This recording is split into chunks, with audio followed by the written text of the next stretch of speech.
علی سید المرسلین اما بعد فاعوذ باللہ من الشیطان الرجیم بسم اللہ الرحمن الرحیم الصلاۃ والسلام علیک یا رسول اللہ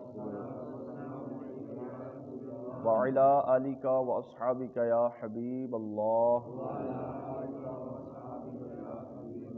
آج انشاءاللہ ہم سورہ انفال کی آیت نمبر 20، 21، 22 اور 23 کا ترجمہ و تفسیر پڑھنے سننے کی سعادت حاصل کریں گے۔ اعوذ باللہ من الشیطان الرجیم بسم اللہ الرحمن الرحیم یا ایہا الذین آمنوا اطیعوا اللہ ورسولہ ولا تولوا عنہ وانتم تسمعون ولا تکونوا کالذین قالوا سمعنا وهم لا يسمعون۔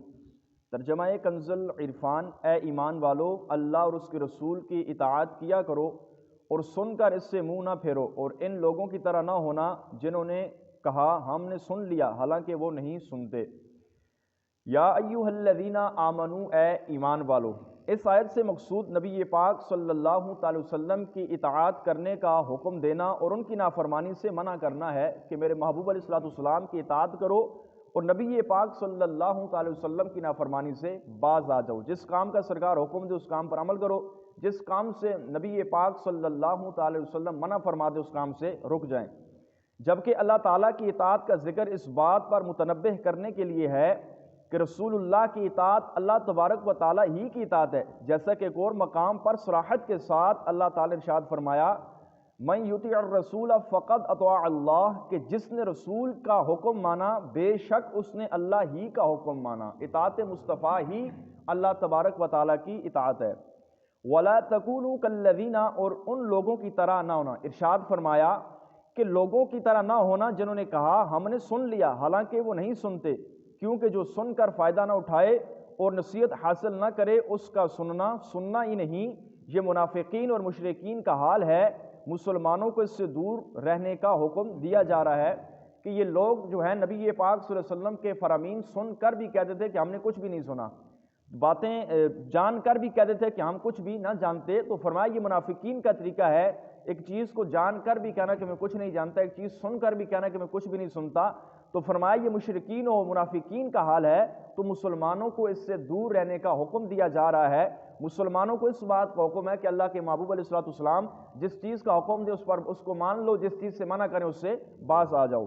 ان شر الدواب عند اللہ الصم البکم الذین لا یعقلون، بے شک سب جانوروں میں بدتر اللہ کے نزدیک وہ ہیں جو بہرے گونگے ہیں جن کو عقل نہیں۔ ان شر الدواب، بے شک سب جانوروں میں بدتر ہیں، یعنی مخلوق خدا میں سے روئے زمین پر اللہ تبارک و تعالی جل جلالہ کے نزدیک بدتر وہ ہیں جو نہ حق سنتے ہیں، نہ حق بولتے ہیں اور نہ حق کو سمجھتے ہیں۔ کان، زبان و عقل سے فائدہ نہیں اٹھاتے، بلکہ جانوروں سے بھی بدتر ہے، کیونکہ یہ دیدہ دانستہ بہرے گونگے بنتے اور عقل سے دشمنی رکھتے ہیں۔ یعنی جانور کو بھی اگر ایک راستے پر اگر آپ چلائیں گے تو وہ چل پڑے گا۔ تو فرمایا یہ لوگ، یہ کفار ان جانوروں سے بھی بدتر ہیں کہ ان کے پاس کان ہے، زبان ہے، عقل ہے، ساری چیزیں ہیں، لیکن اس سے فائدہ نہیں اٹھاتے۔ کانوں سے سن کر بھی کہتے ہیں ہم نے کچھ نہ سنا، آنکھوں سے دیکھ کر بھی کہتے ہیں ہم نے کچھ نہ دیکھا، چیز عقل میں آتی بھی ہے لیکن اس کو اپنی عقل میں نہیں لاتے۔ تو فرمایا عقل کے باوجود بھی یہ لوگ جانور سے بدتر ہیں۔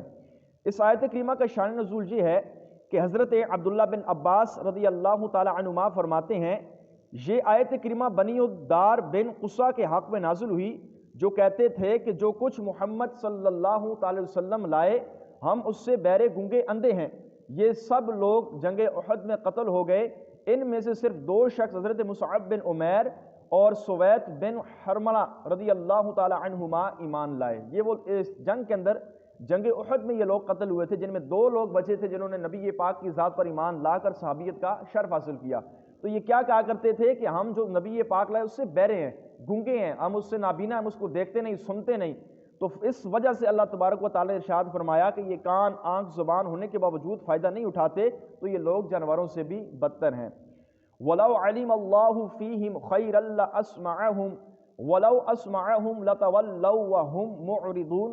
ترجمہ کنز العرفان، اگر اللہ ان میں کچھ بلائی جانتا تو انہیں سنا دیتا، اگر وہ نہیں سناتا تو پھر بھی وہ گروہ گردانی کرتے ہوئے پلٹ جاتے ہیں۔ اس آیت کریمہ میں بعض مفسرین نے فرمایا کہ اہل مکہ نبی پاک صلی اللہ تعالیٰ علیہ وسلم سے یہ فرمائش کرتے تھے کہ اگر آپ ہمارے سامنے قصہ کو زندہ کر دیں، حالانکہ وہ بابرکت بزرگ ہے، اگر اس نے آپ کی نبوت کی گواہی دے دی تو ہم آپ پر ایمان لے کر آئیں گے۔ قصہ جس کا ہم نے پیچھے بھی سنا کہ جنگ احد میں یہ مارا گیا تھا، تو مشرکین نے کہا کہ یہ ہمارا بزرگ ہے، یہ برکت والا ہے، آپ اگر اس کو زندہ کریں گے، آپ کی نبوت کی گواہی دے دے تو ہم سب بھی آپ پر ایمان لے آئیں گے۔ اللہ تعالیٰ نے ارشاد فرمایا اگر ان کی خواہش کے مطابق ہم قصہ کو زندہ کر دیتے اور وہ اس کا کلام سن لیتے تو پھر بھی یہ لوگ پلٹ جاتے۔ یہاں خیر سے مراد صدق و رغبت ہے، یعنی اگر اللہ تعالیٰ ان لوگوں کے دلوں میں قبول حق کا سچا جذبہ اور رغبت جانتا یعنی پاتا تو انہیں سنا دیتا، ان کے مطلوبہ معجزات انہیں دکھا دیتا، حق سنا دیتا، لیکن چونکہ ان کے دلوں میں صدق و رغبت موجود ہی نہیں تھی، لہٰذا اللہ تبارک و تعالیٰ نے انہیں ان کے مطلوبہ معجزات نہ دکھائے۔